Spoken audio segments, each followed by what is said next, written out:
Календарски се уште сме во пролет, но надвор температурите се како да е лето.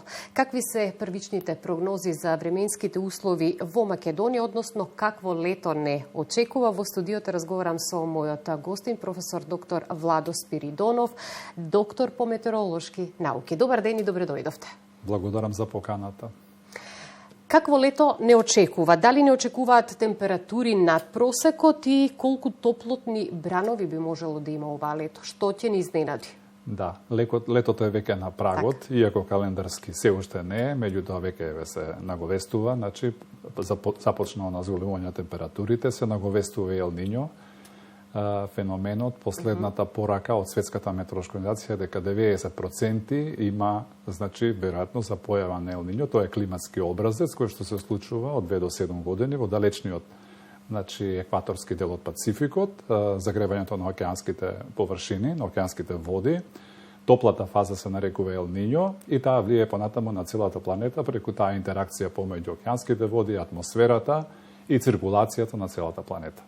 Многу често слушаме за климатски екстреми. Дали ова лето постои ризик од поинтензивни временски појави? Колку се веројатни силни невремења, бури, па град да споменам и обилни врнежи од дожд во текот на летните месеци? Така, она што е една од најнегативните последици на овој климатски систем кој што е пореметен и нестабилен како резултат на глобалното загревање и климатските промени кои што се заврзани е токму тоа што го кажавте, временските екстреми. Так. Тие ќе бидат се позачестени во иднина, но и ќе добијат на силина.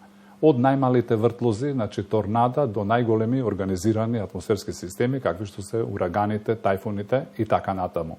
Така да во контекст на ова најавување на феноменот Ел Нињо, што значи загревање на тие води, понатаму може да очекуваме дека оној сигнал, самиот сигнал од климатските промени кој што упатува на зголемување на температурата на планетата за 1,5 степени и повеќе, дополнително со овој феномен на Ел Нињо ќе едноставно интензивира, така да треба да очекуваме на вистина ова лето, според сите овие најнови анализи што се подготвени, дека ќе очекуваме едно специфично летно сценарио, значи со сушен период, ќе има и суши, ќе има и топлотни бранови, серија на топлотни бранови, понатаму ќе има и ненадејна по некоја екстремна грмотевична бура која што може да биде некојаш со многу поголем интензитет и со деструктивно влијание, но ќе има и такви периоди кога ќе имаме убаво сонце за сите граѓани да уживаат во летниот циклус. Иако Македонија е држава која што е на помала територија, меѓутоа можеме ли да говориме кои региони во Македонија најчесто се изложени на одредени временски неприлики? Па да, токму и оваа анализа што веламе оригинална, наскоро ќе биде објавена од Македонската информативна агенција, од МИА. Се надевам сите граѓани ќе би сакале да ја прочитаат, затоа што се работи за податоци кои што се обезбедени од овие центри, кои што едноставно вршат симулации, нумерички прогнози, сезонски, да речеме, прогнози, па и понатаму подолгорочни прогнози на времето, колку и да се тие со една помала доза на остварливост, сепак треба да имаме една ориентациона информација какви временски прилики би се јавувале. Кога станува збор за Македонија, јас го кажав сценариото генерално за ова лето, дека ќе имаме серија топлотни бранови кои што ќе бидат најзачестени во втората половина на јули и првата половина на август, односно првите 10 дена од август, со тоа што ќе биде поинтензивно во јули. Некаде според проценките 15 денови до 17 денови се очекуваат денови со суша, значи во втората половина на јули, додека за август околу 10 до 12 денови. Исто така, во односот на топлотни бранови, поврзани со екстремни температури, па кои од своја страна влијат и на здравствените аспекти, на хроничните болни, на сите луѓе што живеат посебно во урбаната средина, што е како Скопје, како резултат на формирање на дополнителни топлински острови, навистина ќе бидат влијанијата уште по негативни од таа екстремна топлина која што ќе се почувствува во текот, особено на крајот на јули и почетокот на август месец. Сега, што би сакал уште да додадам, дека рековме дека ќе има и серија на грмотевични бури, иако ќе стане збор за стагнантно, стабилно време, во главном во тој период кој што го опишав, антициклонално, со транспорт на многу топол воздух од афричкиот континент, сепак и во такви еднородни воздушни и стабилни воздушни маси понекогаш се можни создавање на такви мали пореметувања на тоа воздушно поле и на тој атмосферски систем и да се јават такви разорнувачки бури, кои што може да донесат и поплави, и силни ветрови, и град и така натаму. Треба да бидеме подготвени на се што би се рекло. Да, она што јас би сакал да упатам навистина на превентивното делување ова лето, посебно од аспект овие екстремни температури и суши, индексот, заборавив да кажам пред малку, дека според овие најнови анализи, индексот за суши, тој така наречен метеоролошки индекс или SPI индекс, ќе биде приближно изнесува минус 1,5, што упатува на умерена до опасна суша, значи до развиена суша, значи во тој период во кој што го опишав. Ако да речеме минус 2, значи индекс катастрофална или екстремна суша, сушен период, ние некаде ќе се наоѓаме во некоја таква меѓуфаза од умерена кон силно развиена суша, односно сушен период. И во такви услови, такви сценарио, треба да внимаваме многу на шумски пожари, затоа што сувата почва, сувата атмосфера и така натаму дефицитот на врнежи и екстремните температури се навистина елементи кои што фактори кај што може да се иницираат пожари во оние загрозени подрачја. Дадовте убава насока и прогноза за тоа какво лето ќе не очекува, меѓутоа мораме да кажеме и големо влијанието на климатските промени врз временските прилики што ги гледаме последниве години, но морам да ве прашам колку денес метеоролошките модели можат прецизно да ги предведат екстремните временски настани за кои што еве зборуваме и ги предвидуваме. Така, екстремните временски настани во принцип имаат една друга временска рамка, бидејќи најголемиот дел од овие екстремни атмосферски системи се поврзани со конвекција, односно вертикално издигнување на воздухот и понатаму тие системи атмосферски што едноставно се составен дел на таквите појави. Така, например, имаме торнада, кои што се во микроскали, меѓутоа се многу интензивни ако се формираат од некој грмотевичен облак, обично ние ги нарекуваме тие суперкелиски облаци. Понатаму имаме кумулонимбусни облаци грмотевични, организирани и неорганизирани со вертикален развој, кој што може да дадат поројни врнежи град, може да некаде да направат и поројни поплави, исто така и силни удари на ветер. Понатаму има уште поразвиени системи, групација на такви облаци кои што може да формираат или линија на нестабилност или конвективен појас со грмотевици кои што може да бидат уште поорганизирани и конечно атмосферски системи како што се циклоните во ова поднебје, тие со себе носат и навистина фронтални бранови, на самите фронтални граници се развиваат понекогаш и многу моќни супериорни грмотевични бури. Така да предвидувањето сега конкретно на овие системи навистина е специфично, меѓутоа тука покрај моделските симулации, моделските прогнози, многу значаен е делот на наукастинг, односно рана најава и временско предочување на тие хазарди со помошта на радарската, сателитската технологија, наблюдувањата од хидрометеоролошкиот информативен систем и овие модели со кои што реков, но и диагностички алатки со кои што може да се детектираат тие термодинамички услови кои што упатуваат на развој на вакви грмотевични бури. И кога говориме за прецизните предвидувања, од тука и потребата од развој и напредување на метеоролошката наука, токму заради овие можности да знаеме што не очекува и соодветно да реагираме на временските прилики. Да, многу ми е драго што има континуитет емисијата и дојдовме до суштинскиот момент е дека за се треба си е потребно стручност и компетентност, така да во метеорологијата, и ако сите сакаме се занимаваме со метеорологијата, сепак треба да ги испочитуваме сите оние предзнања кои што треба да се стекнат за да се бавиме со метеорологијата.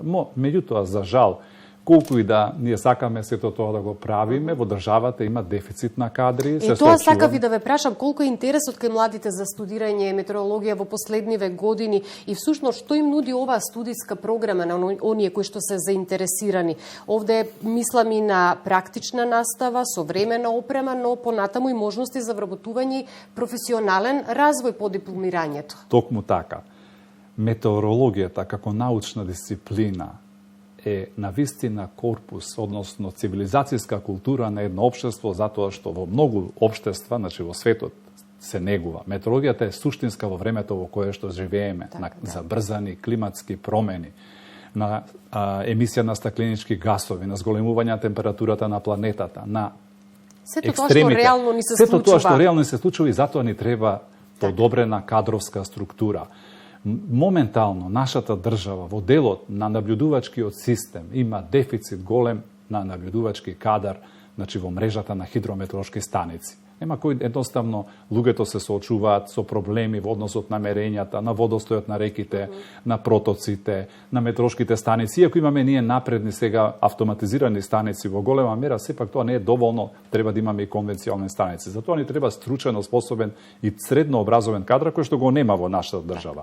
Да не зборуваме за неопходноста и алармантната состојба за високо образовен кадар од областа на хидрометеорологија и метеорологија посебно.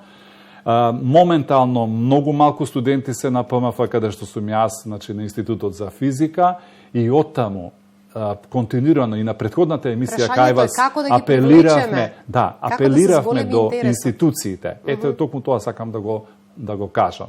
Апелиравме за една заедничка активност, иницирање до институциите, до владата, институцијата, значи Управа за хидрометеоролошки работи, Природно-математичкиот факултет, да, со една информација издржана, да одиме со меморандум до владата, да ги запознаеме со состојбата, статусот во контекст на дефицитот на образовниот кадар од областа на метеорологија, бидејќи нема кој да каже за времето, нема да има војдина кој да врши мерења, нема кој да врши климатски истражувања, воздухопловна метеорологија, агрометеорологија, климатологија и така натаму.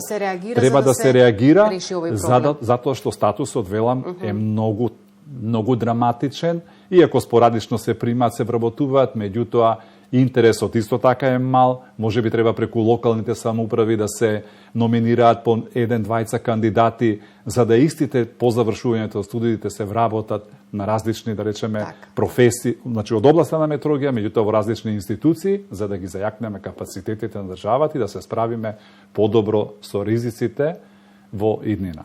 Во секој случај, Природно-математичкиот факултет е отворен за сите заинтересирани идни студенти. Може да дојдат да ве посетат, да се запознаат со вашата работа, но и можностите кои што ги нудите за идните студенти. Може преку нашата веб страна на Природно-математичкиот факултет. Има отворен академски ден на Природно-математичкиот факултет, каде што може да се запознаат со програмите студиски, неколку студиски програми, едната е геофизика и метеорологија, и на вистина да не се плашат дека дали ќе најдат работно место по завршувањето на студиите или колку е тешка програмата. Не, се постигнува, а големи се можностите за веднаш вработување, бидејќи ќе се бараат метеоролози во иднина и тоа ќе биде многу неопходна таа професија. Доктор Спиридонов, за крај, само кратко, вашата генерална оценка. Не очекува ли мирно лето или период со повеќе временски предизвици од вообичаеното? Што да бидеме подготвени? Она на што треба да бидеме подготвени според анализата и од тематската седница кај претседателката што организиравме токму посветена на овие катастрофи, е да се посветиме на превентивно делување на сите оние осцилации во атмосферата кои што се сега поизразени и на временските екстреми. Како полесно да се адаптираме, како полесно да ги прилагодиме капацитетите и институциите во превентивно делување, со рана најава на одредени категории, дали се пожари, дали се поплави, или се суши и така натаму, или се грмотевични бури кои што не очекуваат во одредена област, да ги информираме граѓаните однапред за да знаат што да очекуваат, и оние што се на поле, и оние што се внатре, и оние што се изложени повеќе на тие временски можни влијанија, но и оние што се внатре. И така да ние едноставно создадеме поотпорни институции, резилентни, отпорни на овие сите искушенија што ни предстојат во односот на климатските промени. Ви благодарам многу за гостувањето и информациите што ги споделивте со нашите гледачи. И јас ви благодарам уште еднаш за поканата во Македонска телевизија.